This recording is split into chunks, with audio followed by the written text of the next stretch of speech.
नमस्कार। बिहार विधानसभा चुनाव में पहले चरण के लिए शुक्रवार को नामांकन का आखिरी दिन है। कांग्रेस और राजद के नेता मीडिया के सामने भले ये कह रहे हैं कि महागठबंधन में किसी भी प्रकार का कोई पेंच नहीं फंसा है, लेकिन प्रत्याशियों के नामों के ऐलान में देरी होना और ही कुछ कहानी बयां कर रहा है, क्योंकि महागठबंधन में अभी भी सीट शेयरिंग को लेकर रस्साकसी जारी है। बताया जा रहा है कि विकासशील इंसान पार्टी के प्रमुख मुकेश साहनी सीट बंटवारे से खुश नहीं हैं। वे 24 सीटों पर अड़े हुए हैं, लेकिन उन्हें इससे कम सीटें देने का ऑफर दिया गया है और उन्हें यह भी नहीं पता है कि ये सीटें कांग्रेस की तरफ से दी जाएंगी या आरजेडी की तरफ से दी जाएंगी। यही वजह है कि इस कंफ्यूजन की वजह से मुकेश साहनी ने आज प्रेस कॉन्फ्रेंस करने का ऐलान किया और 12 बजे का वक्त तय किया। इसके बाद टाइम बढ़ा दिया गया। जानकारी दी गई कि अब शाम 4 बजे प्रेस कॉन्फ्रेंस होगी, लेकिन 4 बजे फिर टाइम बदल दिया गया और शाम 6 बजे का टाइम दिया गया।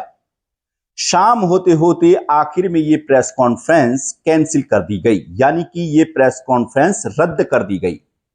उम्मीद जताई जा रही थी कि प्रेस कॉन्फ्रेंस में साहनी कोई बड़ा ऐलान कर सकते हैं, लेकिन हमारे सूत्र बता रहे हैं कि प्रेस कॉन्फ्रेंस के ऐलान के बाद दिल्ली से खुद राहुल गांधी ने साहनी से बात की है, उन्हें मनाने की कोशिश की। यही वजह है कि पहले प्रेस वार्ता का टाइम बढ़ाया गया और आखिर में प्रेस वार्ता कैंसिल कर दी गई।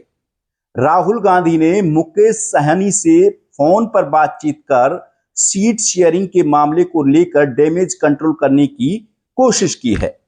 राहुल गांधी ने कहा है कि वीआईपी के साथ गठबंधन में किसी तरह की अनदेखी नहीं की जाएगी और पार्टी को उचित सम्मान मिलेगा। सूत्रों के मुताबिक मुकेश साहनी ने राहुल गांधी से फोन पर बातचीत के दौरान कहा कि क्या मेरे पास समर्थक और कार्यकर्ता नहीं है? अभी तक मैंने किसी भी उम्मीदवार को सिंबल नहीं दिया है। ये मुकेश साहनी ने राहुल गांधी से फोन पर बातचीत के दौरान अपनी तरफ से ये सारी बातें की। ऐसे में मेरे पार्टी के अंदर नाराजगी बढ़ सकती है। ये भी मुकेश साहनी ने राहुल गांधी से कहा कि जो देरी हो रही है उससे मुझे नुकसान होने की संभावना है और पार्टी के अंदर मेरे खिलाफ विद्रोह पैदा हो सकता है, इसलिए जल्द से जल्द सीटों पर फाइनल सहमति बनाने का काम करें। दूसरी ओर दिल्ली में आरजेडी के नेता कांग्रेस के राष्ट्रीय अध्यक्ष मल्लिकार्जुन खड़गे से मिलने पहुंचे। महागठबंधन में चल रही खींचतान का फार्मूला निकालने की कोशिश की गई। साहनी को कैसे सेट किया जाए, इस पर भी कांग्रेस अध्यक्ष मल्लिकार्जुन खड़गे और आरजेडी के नेताओं के बीच बातचीत हुई।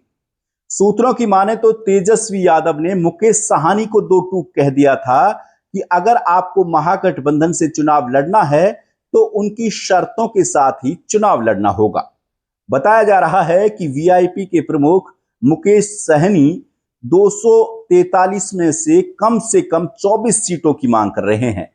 राजद नेता तेजस्वी यादव वीआईपी को सिर्फ 15 सीटें देने पर अड़े हैं। महागठबंधन ने साहनी को साफ कह दिया है कि यह उनके लिए सबसे अच्छा सौदा है, लिहाजा महागठबंधन का यह सौदा साहनी से यह सहा नहीं जा रहा, ना ही वो निगल पा रहे हैं और ना ही उगल पा रहे हैं।